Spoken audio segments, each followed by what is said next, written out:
안녕하세요. 한국농촌경제연구원에 있는 임영아라고 합니다. 오늘 제가 발표할 내용은 탄소 중립 실현, 저탄소 농업 프로그램을 어떻게 해야 할까라는 주제입니다. 탄소 중립, 저탄소 농업 프로그램, 뭔가 내용이 어려워 보이실 수 있는데요. 사실은 기후변화 관련된 얘기입니다. 기후변화에 대해서는 아마 많은 분들이 들어보셨을 거예요. 사실 작년에도 물가 문제가 굉장히 이슈가 되면서 이런 기후변화에 대한 사람들의 관심이 굉장히 높아졌었습니다. 해서 제가 오늘 말씀드리고 싶은 것은 농촌과 삶에 있어서 이 기후변화가 어떻게 영향을 미치고 그것이 어떻게 위기가 되는가, 그리고 이 위기를 극복하기 위한 다양한 정책 방안들이 있을 텐데요. 현재 농식품부에서 시행 중인 저탄소 농업 프로그램을 좀 알려드리고, 향후에 이것이 조금 더 확대되거나 아니면 다른 영역과 연계해서 보완되기 위해서 어떤 생각이나 노력이 필요할지를 말씀드리고자 합니다. 기후변화에 대해서는 많이들 들어보셨을 거예요. 쉽게 말해서 공기 중에 온실가스가 많아지면서 기후가 예년과는 달라지는 겁니다. 그런데 재밌는 것은 이제 더 이상은 기후변화라는 단어보다는 요즘은 기후위기 또는 기후재난이라는 단어가 굉장히 많이 쓰이고 있습니다. 최근 들어서 기후변화에 대한 경각심이 굉장히 높아진 것을 알 수 있는 부분인데요. 특히 제가 오늘 준비했던 기후위기의 정의는 탄소중립기본법에 이미 적혀있는 법에 있는 정의입니다.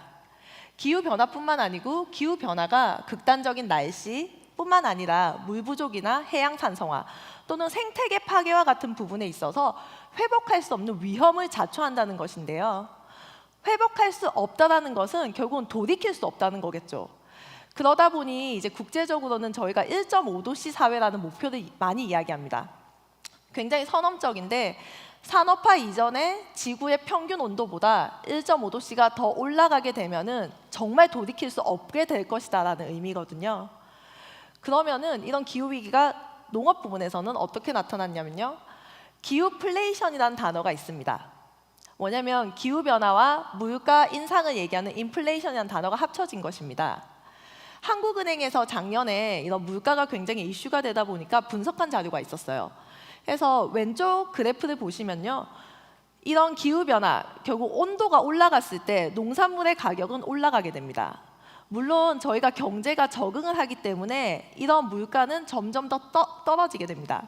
하지만 더 왼쪽에 있는 것은 소비자 물가 지수라고 하는 부분인데요. 전반적인 소비자 물가를 이야기하는 부분이거든요.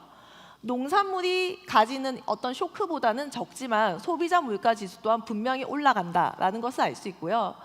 단기적으로는 물가가 안정세로 다시 돌아갈 수 있지만은 장기적인 추세를 보면 오른쪽 그래프입니다. 여러 가지 시나리오가 있지만 결국은 상향하고 있죠. 물가가 올라간다는 것입니다. 기후변화로 인해서 농산물에 대한 물가가 올라갈 것이고, 이것이 전반적인 소비자 물가 지수에 영향을 끼친다라는 것을 정량적으로 분석한 내용입니다.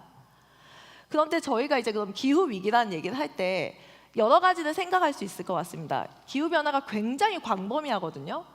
첫 번째는 식량안보 관련된 위험일 것입니다. 사실은 물리적 위험이라고 볼 수도 있고, 기후변화, 그리고 특히 농업인들이 가지는 어떤 위험에 대한 부분에 있어서는 많은 분들이 이 부분을 생각하세요.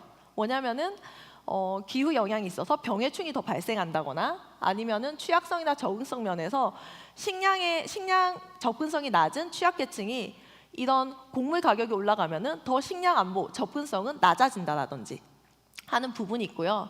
그런데 저희가 이제는 더 이상 이런 물리적 위험뿐만 아니라 일종의 전환적 위험까지도 봐야 합니다.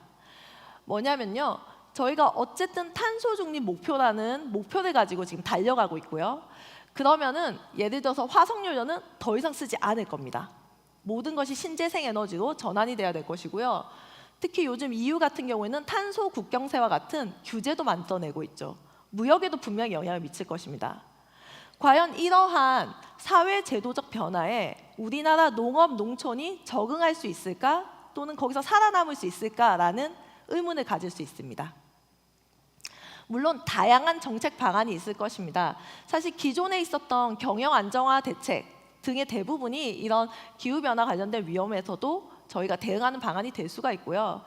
특히나 기후위기라는 사회 제도적 위험에 대해서도 저희가 이제는 조금 더 큰 틀에서 이런 농업의 정책이 변화해야 된다라는 생각을 할 수가 있습니다. 문제는 기후변화의 위험을 줄이기 위해서는 적응에서도 투자가 필요한데요. 근데 사실 제일 앞단에 있는 것은 온실가스를 줄이는 것이겠죠. 그럼 이런 온실가스를 줄이기 위해서 우리가 무엇을 어떻게 할 것인가 라는 것을 농업에서도 고민을 해야 할 것입니다. 그런데 이런 온실가스 감축에 대한 노력뿐만 아니라 앞서 말씀드린 것처럼 이런 사회 제도적인 전환적 변화에서도 우리가 어떻게 살아남을지를 함께 고민해야 된다고 생각할 수 있습니다. 제가 오늘 소개시켜드리는 것은 농업 정책 중의 일부분입니다. 저탄소 농업 프로그램이라는 이제 일종의 직불제와 유사한 프로그램입니다. 아마 장기적으로는 공익형 직불제와 통합될 것으로 저희가 생각을 하고 있고요.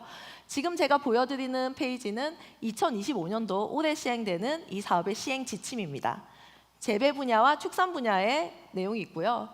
뭐냐면은 온실가스를 감축할 수 있는 저탄소 영농법을 실천하는 농가에게 그에 상응하는 대가를 주자라는 것입니다.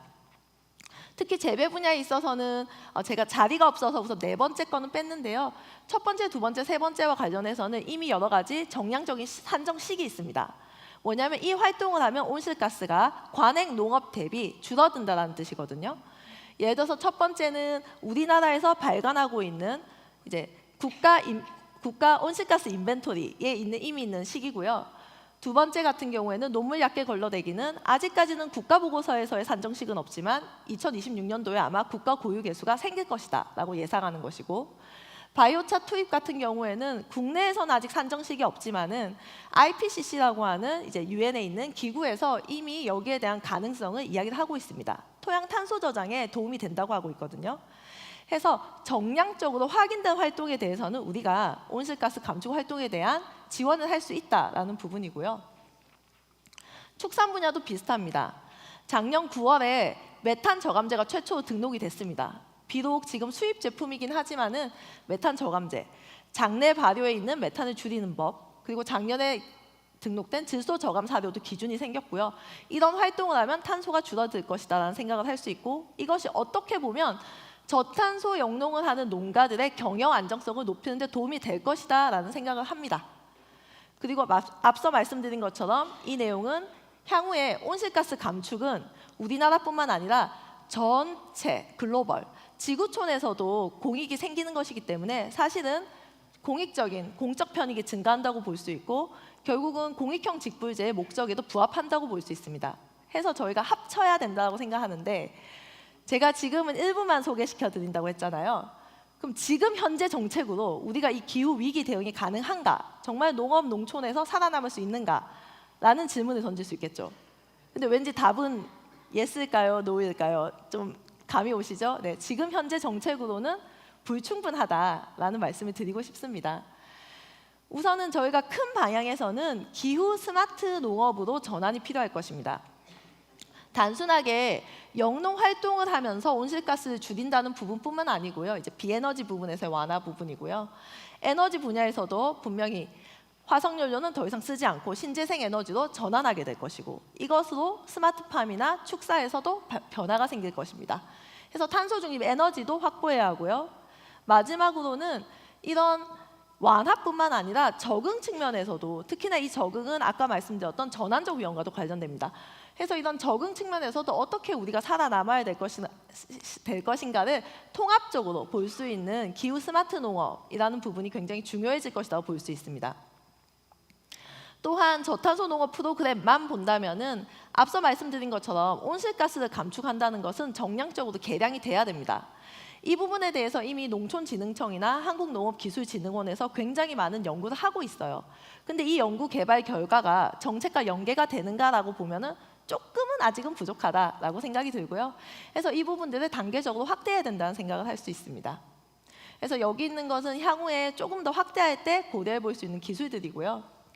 마지막으로 선택형 공익 직불제에 들어갔을 때 이것이 어떻게 쓰일까를 보면은, 현재 이제 세부적인 지침을 보면은 지금은 재배 농가의 20헥타르 이상 공동체만이 참여할 수 있습니다. 이 시범 사업에. 그렇다면 이것이 전국적인 공익형 직불제로 확대된다면은 개별 농가 대상이 되어야 될 것이고, 또한 이것에 대한 이행 점검에 대한 공식 기관도 지금처럼 농산물 품질 관리원이 할 것인지 아니면 새로운 기관이 필요할 것인지에 대한 검토가 필요합니다. 또한 데이터 검증 또한 전수조사가 어렵기 때문에 여기에 대해서 어떻게 표본을 추출해서 이런 위반 사항을 잡아낼 것인지, 어떻게 국민들에게 우리가 열심히 하고 있다는 것을 보여줄 것인지에 대한 것도 내용이 필요하고요. 특히나 장기적 기반 조성에 있어서도 기술 컨설팅이라든지 또는 해남에서 2027년부터 운영 예정 중인 농식품 기후변화 대응센터 등을 적극적으로 활용해야 하는 부분을 생각할 수 있을 것 같습니다. 네, 오늘 제 발표는 여기까지입니다.